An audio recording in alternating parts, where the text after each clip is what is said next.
सभी के सामने बताने जा रही हूँ भारत के जो वेस्टर्न घाट और ईस्टर्न घाट है उनमें डिफरेंस, और भारत में और भी जो कुछ है उनके बारे में जानकारियाँ देने जा रही हूँ। तो ईस्टर्न घाट और वेस्टर्न घाट पहले मैं आपको थोड़ा सा एक्सप्लेन कर देती हूँ। जो वेस्टर्न घाट है उसे 3 भागों में बांटा गया है। पहला है कोंकण, गुजरात से मुंबई तक है कोंकण, मुंबई से गोवा तक है कन्नड़, और गोवा से केरला तक है मालाबार कोस्ट।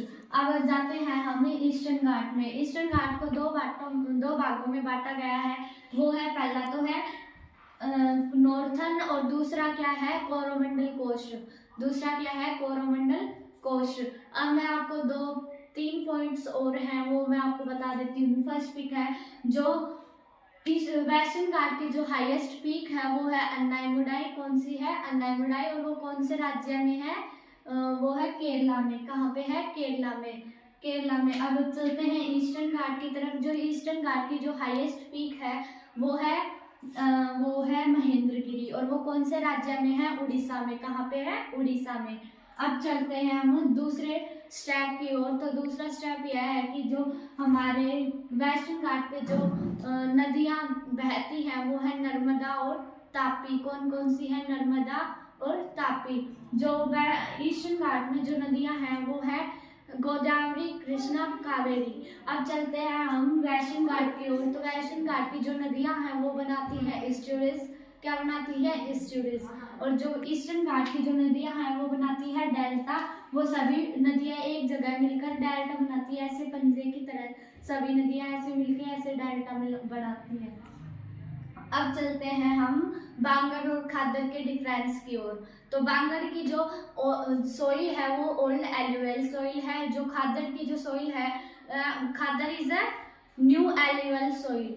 जो इसकी हिंदी ये है कि जो बांगर की जो मिट्टी है वो है पुराने जमाने की जो मिट्टी होती है वो, और जो खादर की जो मिट्टी है वो है जैसे पहाड़ों से पानी गिरता है तो उनमें उनके मिट्टी के अंदर से जो पानी छन के आता है वहाँ पे जो मिट्टी जमा होती है उसे कहते हैं न्यू एल्यूवियल सोइल।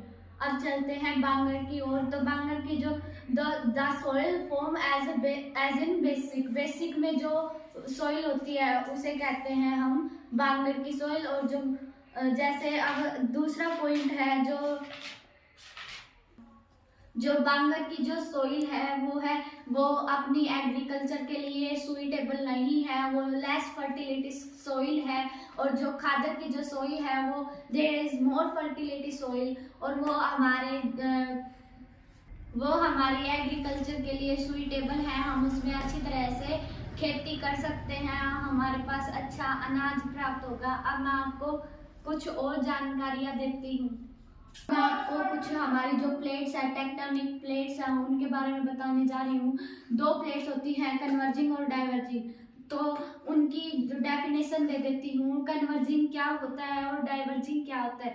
तो कन्वर्जिंग बताती हूँ। 2 प्लेट्स हैं, 2 प्लेट्स हैं, वो अपने एक दूसरे को अट्रैक्ट करती हैं, उसे कहते हैं कन्वर्जिंग। और डाइवर्जिंग उसे कहते हैं जो रिपेल करती है। 2 plates are coming apart from each other.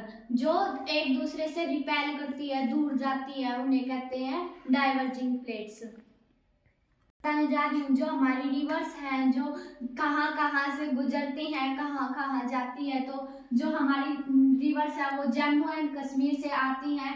वो 4 रिवर्स हैं, वो है झेलम, चिनाब, रावी और सतलुज। वो पाकिस्तान से गुजरते हुए यहाँ पे आती हैं। यहाँ पे उसे इंडस बोलते हैं। क्या बोलते हैं? इंडस। अब इस साइड चलते हैं हम तिब्बत की तरफ एक हमारी जो नदी बहती है वो है ब्रह्मपुत्र। यहाँ से ऐसे आती है ब्रह्मपुत्र और यहाँ पे आके यहाँ पे डेल्टा बना लेती है।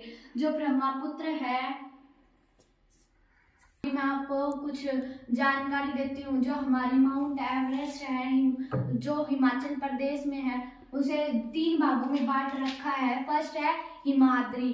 क्या है? हिमाद्री। उसे हम ग्रेटर हिमालय भी बोलते हैं। और उसकी हिमाद्री फिर होती है हमारा हिमाचल प्रदेश, और उसके नीचे होता है शिवालिक्स यहाँ पे आती है। फिर हमारी होती है यहाँ पे हिमाद्री, यहाँ पे हिमाचल प्रदेश, और यहाँ पे होती है शिवालिक। शिवालिक सबसे लोअर पार्ट को बोलते हैं और शिवालिक की कम से कम रेंज होती है, उससे ज़्यादा फिर होती है हमारे हिमाचल प्रदेश की, और सबसे ज़्यादा होती है हमारी हिमाद्री यानी कि ग्रेटर हिमालय की।